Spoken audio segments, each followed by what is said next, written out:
What observations have you made or did you make as regards the first quarter submission in the physical and financial plan of the DepEd? Dun sa kanilang physical and financial plan for the first quarter, hindi po naka-indicate yung kanilang specific confidential activities na pagbabasehan po ng kanilang disbursement from the confidential fund. Nakalagay sa first column, counter-insurgency programs. Did the DepEd submit any evidence on this or documents evidencing what it claims to be expenditures on counter-insurgency programs? Based on their submissions po, wala po silang sinumit na document. And it says here, what was the outcome expected from this? If you can read for the record. Based on this document po for the counter-insurgency program, ang expected outcome po ay to prevent any recruitment by the NPA and other communist and leftist groups towards teachers and students.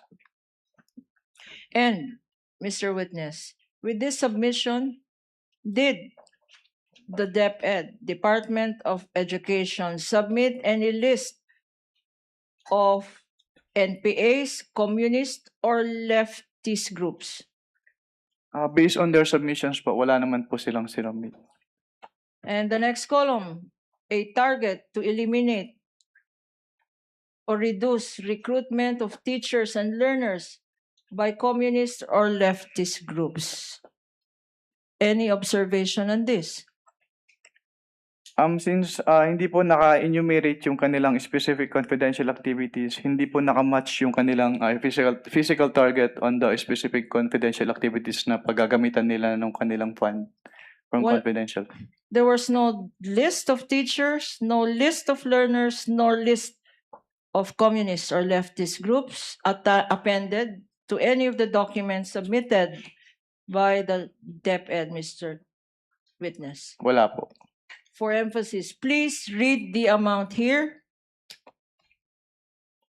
The amount po is 9,375,000 pesos. Okay. We go as well to the second quarter. What observations can you make about the second quarter, Mr. Witness? Same po with the first quarter, hindi rin po naka-indicate yung kanilang specific confidential activities na kanilang paggagamitan ng magiging basis po ng kanilang disbursements from the confidential fund. Same observation for the third quarter in terms of physical target, Mr. Witness? Yes, ma'am.